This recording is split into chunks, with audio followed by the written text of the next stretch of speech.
Hello students, welcome to our polity class series. In this class, we will discuss about the rest important amendment of Indian Constitution. In the previous slide, we have discussed last important amendment was 42nd Amendment. 42nd Amendment of Indian Constitution was passed in 1976 during the time of emergency. And this 42nd Amendment of Indian Constitution is known as the mini constitution of India. Why it is known as the mini constitution of India? It was basically during this amendment, major changes were done in our Indian constitution. Clear? So now we have to discuss the next important amendments of Indian constitution. For today's, our first important amendment is 44th Amendment Act, which was passed in 1978. 44 Constitution Amendment. First, we have to discuss some history related to the emergency also. At emergency was imposed in 1974-5 and it was evoked in 1977. In 1977, when emergency was evoked in India, again election was conducted, and in 1978, Morarji Desai became the new Prime Minister of India. As we all know, that 1975 emergency was declared by the Indian Indira Gandhi, which was very controversial because it was declared on the behalf of internal disturbance. Morarji Desai government became the new government of India after the emergency, and they basically done some changes in emergency provision under 44th Amendment. The 44th Amendment Act 1978 was passed by the Morarji Desai after the emergency provision in India. In this amendment, basically some of the changes has done in Indian emergency or national emergency, so that in future no one can declare national emergency on the ground of internal disturbance or as easily as Indira Gandhi was declared. So some provisions means in 44th Amendment 1978, the Janata Party government, Morarji Desai belongs to the Janata Party government. Janata Party government made changes emergency provisions, as they basically changes in emergency so that emergency cannot be declared by very easy, so they make the provision that emergency can declare, the declaration of emergency would be very difficult and can be removed by the easy way.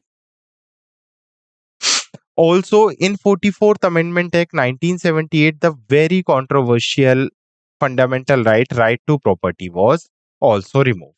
The right to property of Indian Constitution was removed under 44th Amendment Act 1976, and it was declared as the legal right of Indian Constitution under Article 300A. So Article 31 was deal with the fundamental right of Indian Constitution, and it was basically removed under 44th Amendment 1978, and it was declared as the legal right of Indian Constitution. So as of now, we do not have any fundamental right as a right to property, but we have a fundamental right. We have a right to property as a legal right. Clear? Next is 52nd Amendment 1985. 52nd Amendment 1985 was passed, or 52nd Amendment was passed in 1985 when it introduced anti-defection law, means Dal Badal Kanun. Also, 10th schedule was added under this amendment. So first we have to discuss the 10th schedule. As originally there were total 8 schedules in Indian Constitution, the 9th schedule was added in first amendment as we previously discussed.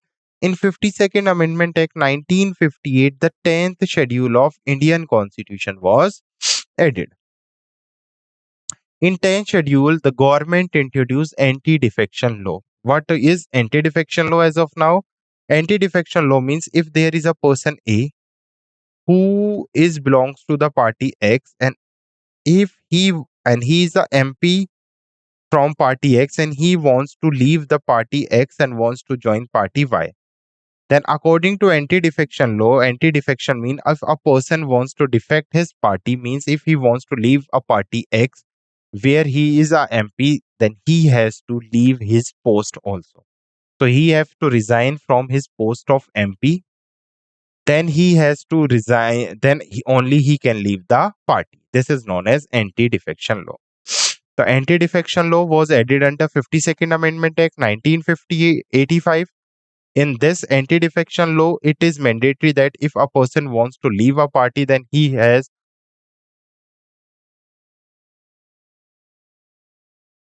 So in 52nd Amendment, 10th schedule was added and also anti-defection law was introduced. Now 61st Amendment, most important amendment, which was done in 1989. The 61st Amendment of Indian Constitution was introduced or was done in 1989, and in this amendment the voting age was decreased from 21 to 18 for Lok Sabha and state legislative elections. Before 1989, the voting age for Indian citizen was 21 years, and in 1989, under 61 Amendment, the voting age was reduced from 21 to 18%. We also discussed this in Election Commission of India. As the voting age was reduced, with this, the Election Commission of India was also extended from 1 members to 3 members committee. The two major changes were done under 61st Amendment Act 1981. In this amendment, the voting age reduced as well as the election commission is increased from 1 members to 3 member body. Or as of now, election commission is a 3 member body. Clear?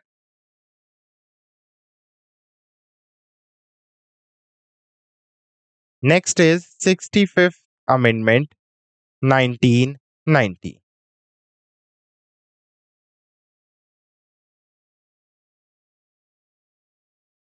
65th Amendment 1990, basically it set a multinational commission for scheduled caste and scheduled tribes known as National Commission for SC, National Commission for ST.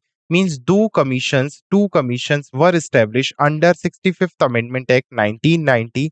What were the major purpose of these commission? The purpose of the commission is to administrate or control the administration of SC and ST. The National Commission for SC and National Commission for ST was introduced under 65th Amendment Act 1990. At present in current affairs also, the National Commission for SC class chairman is Kishore Makwana. So Kishore Makwana is the present chairman of NCSC. Clear? And who is the chairman of NCST? Recently, Anant Singh Arya became the chairman of NCST. The 61st Amendment, the voting age was reduced from 21 to 18. Also, Election Commission's team was extended from 1 member to 3 member body. And 65th Amendment Act 1992 commissions was established known as NCSC or NCST. And the officer of a special officer for SCST was removed. Before 1990, the administration was dealt by the special officers. The post of the special officer was removed, and two new commission, a National Commission for SC and National Commission for ST, was established or was done. Next is 69th Amendment Act 1991. We also discussed this amendment where we discuss the administration of union territories. As we all know, there are 3 special union territories in India. First is Delhi, second in Pondicherry, third is Jammu Kashmir. In this amendment, 69th Amendment Act 1991, Union Territory of Delhi was given the special status of National Capital Territory of Delhi. The Union Territory of India, Delhi got the status of NCT of Delhi, means Special Union Territory, means Legislative Assembly was established in Delhi. 70 members, 70 MLAs, Legislative Assembly, and a 7 members Council of Ministers were established Delhi, and that's why Delhi is known as the Special Union Territory. So 69th Amendment Act 1991, Delhi became the Special Union Territory and Delhi got the Legislative Assembly and Council of Ministers. Next is 71st Amendment Act 1992.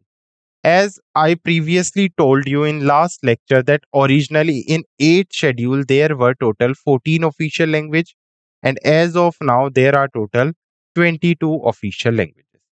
So originally there were 14 and as of now there are total 22 official languages in our Indian constitution or 8 schedule of India. So Sindhi 8 were added later. So Sindhi became the 15th language of Indian or became the official language of India, 15th number. Now 16th, 17th, 18th means Konkani, Manipuri and Nepali languages were included in 8 schedule under 71st Amendment Act 1992. So in this amendment, three major languages, three official languages, 16th, 17th, 18th. Why I'm saying Konkani is 16th, Manipuri is 17th or Nepali is 18th? Because originally they were 14. Sindhi became the 15th official languages. We previously discussed that Sindhi was added. And in 71st Amendment, three major languages were added, Konkani, Manipuri and Nepali. And now till 1992, there were total 18 official languages, 16th, 17th and 18th. Clear? So 69th Amendment 1991, Union Territory of Delhi got the special status, and 71 Amendment Act 1992, Konkani, Manipuri and Nepali language were added in the 8th schedule of Indian Constitution. Let's move to our next amendment, which is 73rd Amendment and 74th Amendment, and both are related to the Panchayati Raj system. Both amendment was passed in 1992, 73rd Amendment and 74th Amendment 1992, and they were enforced in 1993. Enforced in 1993 and passed in 1992. What is 73rd Amendment? What is 74th Amendment? As I told you, both amendments are related to the Panchayati Raj system. Means under 73rd Amendment, the Panchayat Raj for the rural area was established. A three-tier structure was systematic. And in 74th Amendment, the Panchayat for urban areas mean municipalities were established. 73rd Amendment, Panchayati Raj institutions were given constitutional status under Part 9th, and we have discussed under Part 9th from Article 243 to 243(o). So Panchayati Raj Institute were given constitutional status in 73rd Amendment 1992. A new Part 9th and 11th schedule were added. So also 11th schedule is also deal with the rural Panchayati Raj system, three-tier structure. So 73rd Amendment 11th schedule were added, as originally 8th schedule. 9th was added in First Amendment. In 52nd Amendment we have discussed 10th schedule added, which was anti-defection law, and 11th schedule was added under 73rd Amendment, and 11th schedule is deal with the Panchayati Raj system in rural area. So 11th schedule were added in the Indian Constitution to recognize Panchayati Raj Institute and provision related to or relation to them. In 74th Amendment 1992, 12th schedule were added and a new part known as Part 9th was added. And 12th schedule is deal with the urban local bodies, and urban local bodies were granted constitutional status. So 73rd Amendment 11th schedule were added, 74th Amendment 12th schedule were added. 73rd Amendment in 11th schedule there is a panchayat for rural area. In 74th Amendment 12th schedule there is a panchayat for urban area. 73rd Amendment under Part 9th and 74th Amendment under Part 9th means we simply says that in our constitution, Part 9 deal with the rural panchayat and Part 9A deal with the urban panchayat also. Next is 86th Amendment Act 2002.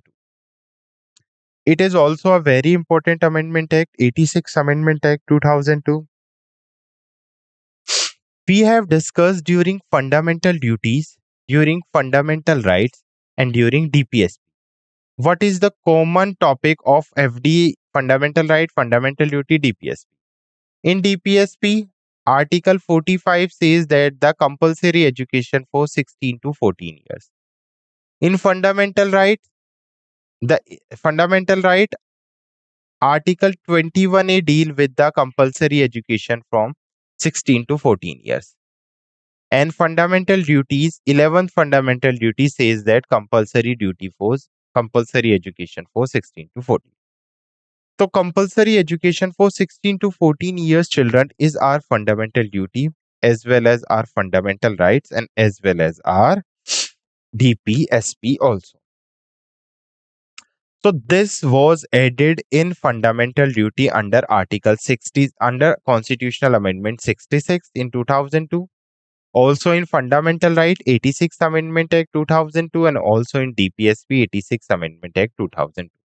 Means under 86th Amendment Act 2002, the 6 to 14 years child education is compulsory, and it was added in as a fundamental duty, as a fundamental right, or as a DPSP also. So in this, elementary education was made a fundamental right, free and compulsory education to children between 6 to 14 years. And in which article it was added? It was added under Article 21A as a fundamental right. Also, same, a new fundamental duty under Article 51A was also added. It shall be the duty of every citizen of India who is parents or guardian to provide opportunities for education to his child or ward between the age of 6 and 14 years. Clear? And also under Article 45, it is added as a DPSP. So this is the common topic for fundamental right, fundamental duties, and DPSP, that 6 to compulsory education must be provided to the children of 6 to 14 years, and this was added under 86th Amendment Act 2002 in all the topics. Clear?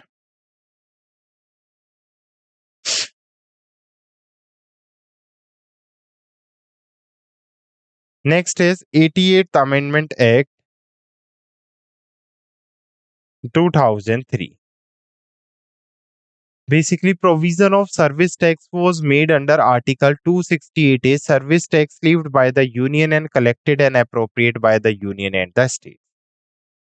88th Amendment Act 2003 says that service tax was imposed by the Union government. That Union government will be the authoritative body who can impose the service tax under Article 268A, and it was collected by Union and state government both. The service tax was introduced under 88th Amendment of Indian Constitution. What was 87th Amendment? It was also passed in 2003 in same year. All 87 and 89 also passed in the same year.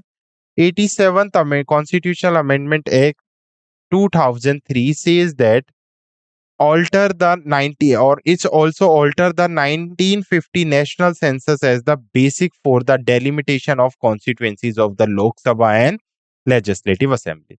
So delimitation of the state parliament and center parliament can be basically caused on the basis of 1950 or 51 census. So according to 87th Constitutional Amendment. So it was passed in same year in 2003. In 89th Constitutional Amendment 2008, National Commission for Scheduled Tribes is a constitutional body that was established by the 89th Constitutional Amendment 2003.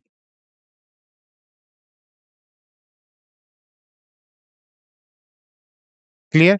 It also bifurcated the National Commission for Scheduled Caste and National Commission for Scheduled Tribes, and made provisions for NCSC under Article 338 and NCST under Article 338A. So it bifurcates basically both commission, NCSC and NCST, under Article 338 or under Article 338A. So 87 2003, 89 2003, and 88 Amendment in 2003 related to service tax. Now next amendment is 92nd Amendment, which was passed in 2003. What was 92nd Amendment Act 2003? We are already discussing that in Schedule 8 there were total initially 14 languages, now 22 languages. We already said that Sindhi, Konkani, Manipuri, और Nepali is already added. So Sindhi, Konkani, Manipuri, and Nepali is added, and till before 2003 there were total 18 official languages. Now four more languages were added: Bodo, Dogri, Maithili, and Santhali. And then finally languages will shift it towards 22. The total languages were increased from 18 to 22 as four major languages: Bodo, Dogri, Maithili, Santhali were added. So which were the added language? The Sindhi was the added language, the Konkani was the added language, the Manipuri was the added language, the Nepali was the added language, as well as the Bodri was the added language, the Dogri was the added language, Maithili was the added language, and Santhali was the added language. So these were the eight language which were added from 14, and 14 plus 8 is 22. As of now, there are total 22 official languages. Where generally Bodo is generally speaking in Assam region.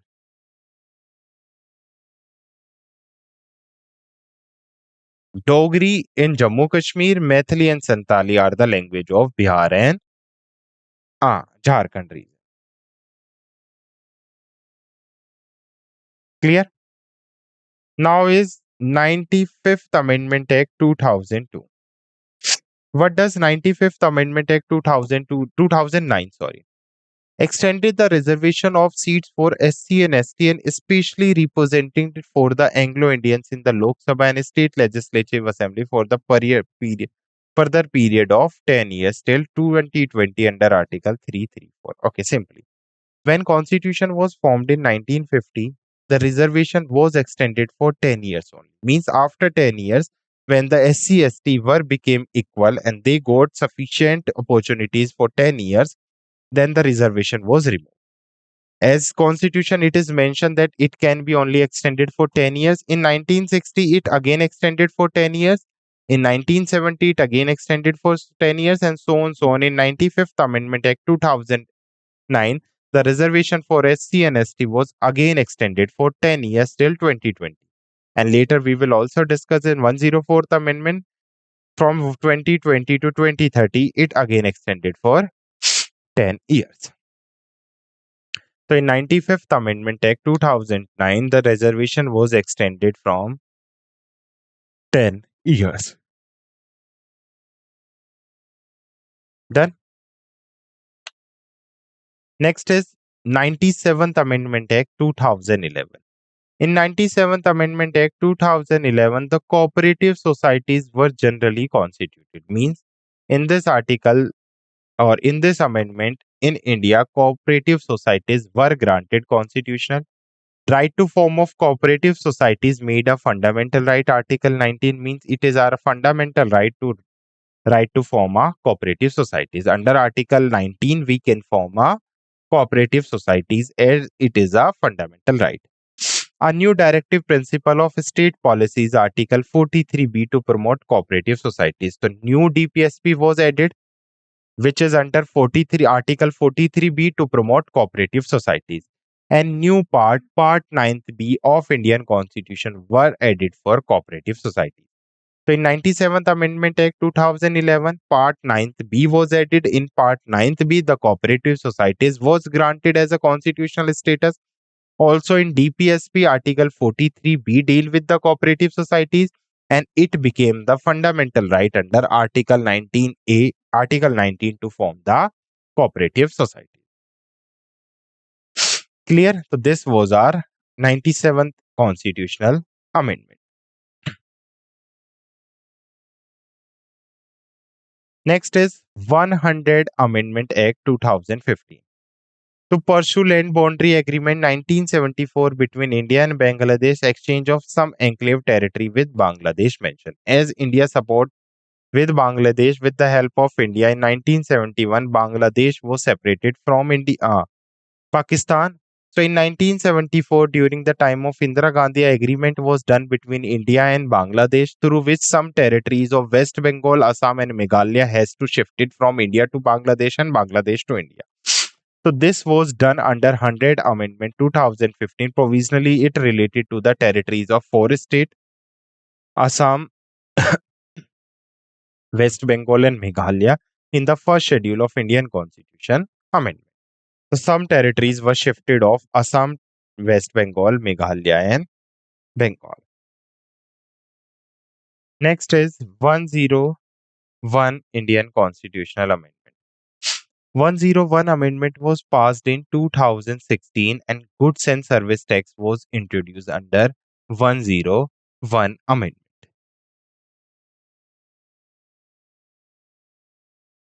101 Amendment was passed in 2016 and GST, we have already discussed this topic under GST. GST was introduced in India in 2016 and it was implemented in 1st of July 2017. So in 101, GST was introduced. In 102, a new commission known as National Commission for Backward Class NCBC. We have already discussed this NCSC and NCST is introduced in India, and in 102 amendment, a new commission known as National Commission for Backward Class was introduced in 2018.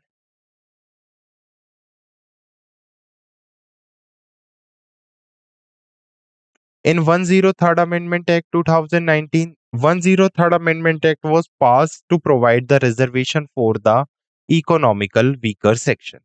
So in 103rd Amendment Act 2019, EWS, the reservation was provided for the economical weaker section, which is known as EWS, and 10% reservation were given to the economical weaker section. In 104th Amendment, as I told you, the reservation for SC and ST is also extended for 10 years, 7 to 8 years generally, and it also removed the Anglo-Indian seats in Lok Sabha and State Assembly. As we know now, in Lok Sabha there were 2 Anglo-Indian seats and in Rajya Sabha there were in Vidhan Sabha there were 1 Anglo-Indian seats. So Anglo-Indian seats were removed under this article, and as well as SC/ST reservation was extended. Next is 105th Amendment. 105th Amendment is somehow related, which was passed in 2021, somehow is related to 102nd Amendment. When 102nd Amendment was established or was done in Constitution and National Commission for Backward Class was established, it is a union commission, means it is under union government. So National Commission for Backward Class got the status that or got the power, then he can make the list of OBC caste. When National Commission for Backward Class was established in India, then this commission got the power that NCBC can prepare the list for OBC, means which caste will be declared OBC. Only National Commission has power, he can declare any caste to OBC. Before this commission, the state government had power that state government can decide the caste to OBC. When NCBC prepared his list, then or in his list, he removed most of the caste into OBC previously, which was the part of OBC. So this create a major issue as some caste according to the state was the part of OBC, and when NCBC prepared the list, it removed some caste from the list of OBC. In 105th Amendment 2021, again state government got power, then they can prepare the list of OBC. So the problems which was done or occurred due to the NCBC was solved under 105th. That's why 105th Amendment is somehow related to the 102. 102 establishment of National Commission for Backward Class, and also NCBC got the power, then he can make the list for OBC. In 105th Amendment, again state got the power, then they can make the list for OBC. And recently in 2023, a 106th Amendment was passed. In 106th Amendment, the reservation for women will be provided 1/3. So these are the important 106th Amendment we have discussed. I hope you understand this session.